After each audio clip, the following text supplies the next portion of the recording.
Hello and welcome back to EGL Central. I am joined by RnB from eNigma. So, how are you enjoying the event so far? It's really good. Central London, accessible to obviously the most. Obviously I'm from Sheffield, not great for me, but been down since Thursday, really loving it at the minute. Fair enough. Now let's talk about how the event actually is for your team then, because at the moment, top 8 in the losers bracket, I believe. Yeah. Still in it though. Yeah, struggling. We were struggling this morning. Obviously after yesterday, finishing top in our pool play, and then coming into today, we were feeling it. We thought we were going to play out of our socks, but unfortunately, no momentum on that first game. We lost the first 2 maps. We brought it back to 2-2, and we couldn't shut out the S&D. Since then, the loser bracket grind has been real.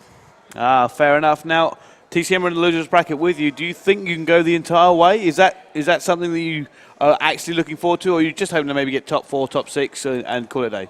After the last few games, we've been 3-0 in, 3-1 in, put 4 teams in the 100-point club on hardpoint slums. They're playing pretty flawlessly on that map. We've got Refuse or Orbit up next. Oh, both very tough teams. It's going to be a tough game, regardless who we get. And after that, it's taking it 1 map at a time, making sure they're focused. Fair enough. Well, I've asked everybody else. What are you thinking for top 3? Definitely Epsilon. It has to be Epsilon. Probably they'll win the event, in my opinion.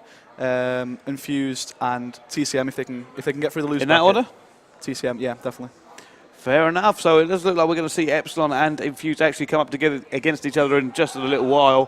What do you think of that game? Is it going to be a walkover at Epsilon, or is that going to be very, very tight? And what do you think the score is going to be?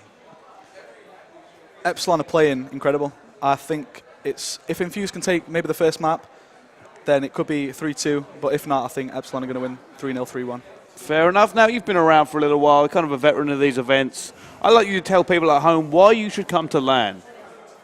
LAN is great. Anyone that's maybe not been before, it's definitely something you have to experience as a gamer. You don't get the same feel, the same experience as the players do spectating from home. If you want to come down, even if you're just a spectator, if you're not playing, it's great to come down, meet the players, speak to everyone, watch a few games, and just witness what LAN is like. You know, I kind of agree with that. Someone said the other day, why do some of these people just spend like 300 hours practicing as a team and then never come to events? And nobody will ever respect you as a player or whatever, or you won't get any reputation until you come and perform at LAN. Simply, it removes any element of doubt in anyone's mind, and stories are always told from LAN, never from online. Definitely, 100%. I mean, if a team is looking to progress in the gaming scene, maybe even make it into that pro level, or push the top placements, they can't do that online. Not at all. Any organisation such as myself, the first thing we ask for is LAN placements. This is a great topic, actually, right? Now, so an organisation that you're with, eNigma, obviously, what advice do you have to people? Because I'll be honest with you, it's one of my pet peeves. I see really stupid stuff on Twitter, social media, emails of people trying to get in an organisation, not really understanding what it is, and I was like, oh, we've been together 2 weeks, but we've beaten everyone online, please sponsor us to LAN. What is your advice to people like that of how to actually get recognised by an org and what you look for? Obviously, for eNigma, we've been around 2.5 years now. So from me personally, we would not pick up a team that has not been attended a LAN event. That's 100%. For maybe a couple of new organisations, they might look at teams with potential. Obviously, they might not receive the support from the organisation that they were intending to start with, but you've got to start somewhere. You've always got to start somewhere. And that first LAN event, if you can fund yourself and push that top placement, or even just show that you're willing to attend a LAN and you've gained that LAN experience, then you're going to find it a lot easier. Well, it's one of the key things of the scene. People don't realise that more or less every player doesn't do that great on their first LAN. It's such a different, it's such a remove from comfort. Even talking to some of the big boys today, like Jared he's been coming to events for a little while, but he didn't really blow up until this game. So he'd been to several LANs beforehand before he really, excelled into the stratosphere of gaming. And I think a lot of people make this mistake. They think, oh, I'm just going to explode up. It's not. It's a difficult thing. I mean, some players have an easier, some players don't. Marky B, for example, is one that took the long route. He's been a long while. He's getting funding. He's been around there, and now suddenly he's in the top team. He's getting the support. But he's worked hard for it. Oh, 100%. Marky B, obviously, he was in eNigma back when we first started. He was one of the members of the team that would always show will, and he's worked very hard to get to where he is now.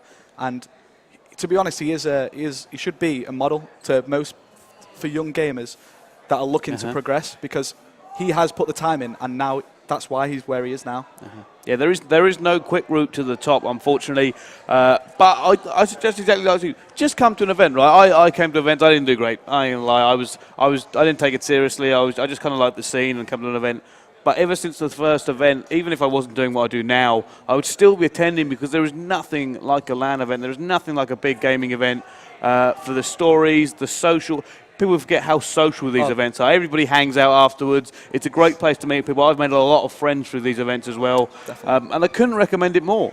Oh, the social aspect is actually one of the best things about LAN. I myself, I don't play. I always come to support my teams.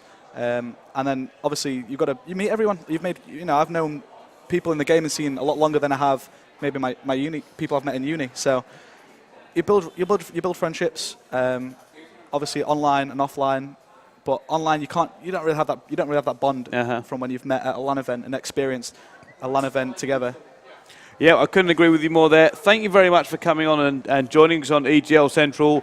We will be right back with one of the big games here from Championship Sunday at EGL live in Covent Garden. Thank you very much, and we'll be right back after a short break.